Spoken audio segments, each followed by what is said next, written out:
आयुर्वेद में बहुत सारे दवाइयाँ का वर्णन मिलता है, आपके पाइल्स के लिए, भगंदर के लिए, बवासीर के लिए। मैं 6 महीने से दवा ले रही हूँ। पेट में दिक्कत थी मेरे को, अब आराम है पहले से बहुत। किसी भी पैथी में इसका दवा नहीं है। मॉडर्न साइंस में जाएंगे तो ऑपरेशन होगा। केवल इसी में अचूक दवाइयाँ हैं, लेकिन कुछ समय लेना पड़ता है परहेज से। तो दोस्तों, आज मैं आपको लेकर आ चुका हूँ आयुर्वेदिक चिकित्सालय में, जहाँ पर आयुर्वेद के द्वारा किया जा रहा है सभी बीमारियों का इलाज। यहाँ पर हमें पता लगेगा पाइल्स जैसी बीमारियों का आयुर्वेद के द्वारा कैसे इलाज किया जा रहा है, वो भी बिना किसी ऑपरेशन के, आयुर्वेद की दवाई के द्वारा। अंदर चलते हैं और जानते हैं हमारे डॉक्टर से, हमारे पेशेंट से, जो है यहाँ से अभी दवाइयाँ ले रहे हैं और जिनको यहाँ से काफी आराम पड़ा है। सर नमस्कार। नमस्ते सर, नमस्ते नमस्ते। सर ये पाइल्स की जो दवा है, आपके पास बहुत सारे मरीज आते हैं, बहुत दूर से लोग आते हैं पाइल्स की इलाज कराने के लिए, बवासीर की इलाज कराने के लिए।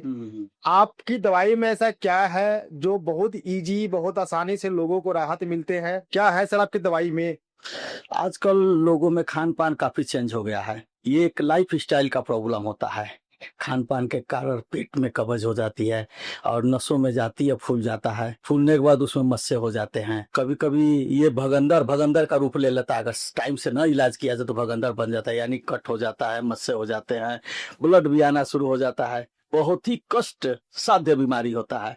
इसलिए ये प्रॉब्लम जब भी लगे कि हो रहा है शुरुआत, तो शुरुआत में दवाई आप ले लेंगे तो आपका निजाज मिल जाएगा। किसी भी पैथी में इसका दवा नहीं है। मॉडर्न साइंस में जाएंगे तो ऑपरेशन होगा। केवल इसी में अचूक दवाइयाँ हैं, लेकिन कुछ समय लेना पड़ता है परहेज से, तो ये समूल नष्ट हो जाता है।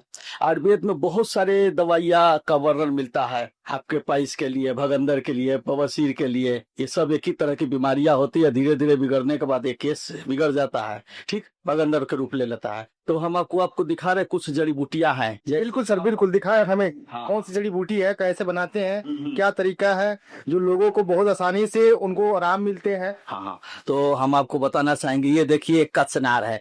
कचनार एक प्लांट होता है, बहुत बड़ा प्लांट होता है, यहाँ हर जगह आपको मिलेगा। तो ये कचनार की छाल होती है। कचनार का क्या काम होता है? कचनार का अगर मस्से हो गए हैं, पाइल्स में मस्से हो गए हैं, उसको कट करता है, कट करके साफ करता है। यहाँ तक कि कैंसर में भी इसे यूज किया जाता है। कहीं भी गांठ हो, इसको दिया जाता है कचनार। बहुत ही पावरफुल मेडिसिन है। तो ये कचनार का हम यूज करते हैं। बाकी ये आंवला, आंवला में विटामिन सी वगैरह होता है। ये क्या है, जख्म को भरने के काम में आता है। बहुत ही कॉम्पोजिशन बहुत ही सोच समझ कर बनाया गया है। 5-7 साल अनुभव करने के बाद, लाखों पेशेंट को देने के बाद ये फॉर्मुलेशन तैयार किया है। जड़ी बूटियां तो बहुत है, लेकिन सिलेक्ट करना बहुत मुश्किल है, कौन सी जड़ी बूटियां कितना एमजी में दे तभी कारगर होगा। ये देखिए हरर है। हरर पेट को साफ रखता है। गोरख मुंडी क्या है, पाइल्स में जितने भी